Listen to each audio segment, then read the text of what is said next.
نظر، زبان اور انگلیوں کا گناہ۔ دوسروں کی زندگی کی نگرانی کرنا کبھی صرف معلومات نہیں، پوری زندگی برباد کر دیتا ہے۔ آج کی کہانی ہر اس گھر کی ہے جہاں بھروسہ اور تجسس کی جنگ چھڑ گئی۔ ایک شوہر کا شک، ایک بیوی کی ٹوٹتی زندگی۔ عاصم اور فریحہ 5 سال سے ازدواجی زندگی میں محبت اور اعتماد کی مثال تھے۔ شام کو عاصم اکثر کہتا، تم ہو تو یہ گھر ہے، تمہارے بغیر تو یہ صرف دیواریں ہیں۔ فریحہ مسکراتی، اور آپ ہیں تو دل مطمئن ہے۔ لیکن ایک دن سب کچھ بدلنے لگا۔ عاصم دفتر سے جلدی واپس آیا، فریحہ کچن میں تھی اور فون بیڈ پر رکھا تھا۔ نوٹیفیکیشن آیا، کل کی ملاقات اچھی رہی، عادل۔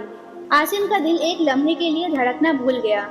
ہاتھ غیر ارادی طور پر فون کی طرف بڑھا، لیکن پاس ورڈ نے روک لیا۔ دل میں وسوسہ جاگا، کون ہے یہ عادل؟ کس ملاقات کی بات ہو رہی ہے؟ اسی رات اس نے گوگل پر بیوی کے فون پر نظر رکھنے کے طریقے سرچ کیے اور ایک اسپائی ایپ انسٹال کیا۔ اب ہر نوٹیفیکیشن عاصم کے دل کی دھڑکن تیز کر دیتا تھا۔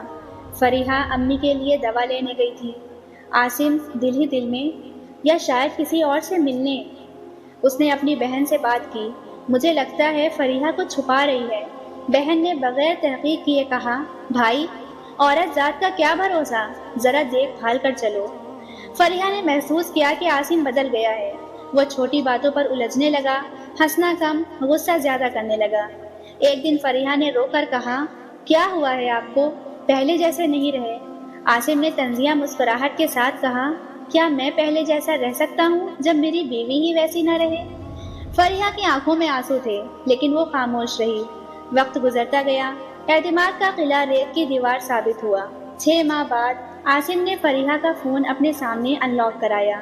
معلوم ہوا عادل اس کا ماموزاد بھائی ہے، جو امریکہ سے آیا تھا اور امی کی دوا لانے کے لیے ساتھ گیا تھا۔ وہی کل کی ملاقات کا ذکر تھا۔ عاصم کی زبان خشک ہو گئی، دل میں جیسے خالی پن اتر آیا۔ فریحہ کی آنکھوں میں آنسو تھے، آپ کو مجھ پر بھروسہ نہیں تھا اور آپ نے ہر دن مجھے اذیت دی۔ عاصم نے شرمندہ ہو کر کہا، مجھے لگا تھا میں محبت کر رہا ہوں، لیکن میں نے تمہیں قید کر دیا۔ لیکن اب محبت کا وہ چراغ بجھ چکا تھا۔ کتنے رشتے شک کی بنیاد پر اجڑ گئے، کتنے گھروں میں محبت کی جگہ بدگمانی نے لے لی۔ کیا ہم بھول گئے کہ ہمارا دین ہمیں دوسروں کی ٹو لینے سے منع کرتا ہے؟ نبی کریم صلی اللہ علیہ وسلم کا فرمان ہے کہ جو دوسروں کی پوشیدگی ٹٹولے گا، اللہ اس کی پردہ پوشی کو کھول دے گا۔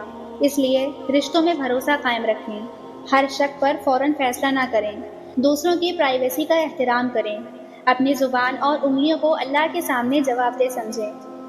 یا اللہ، ہمیں بدگمانی، تجسس اور بد اعتمادی سے بچا، ہمارے گھروں کو محبت اور اعتماد کا گہوارہ بنا، آمین۔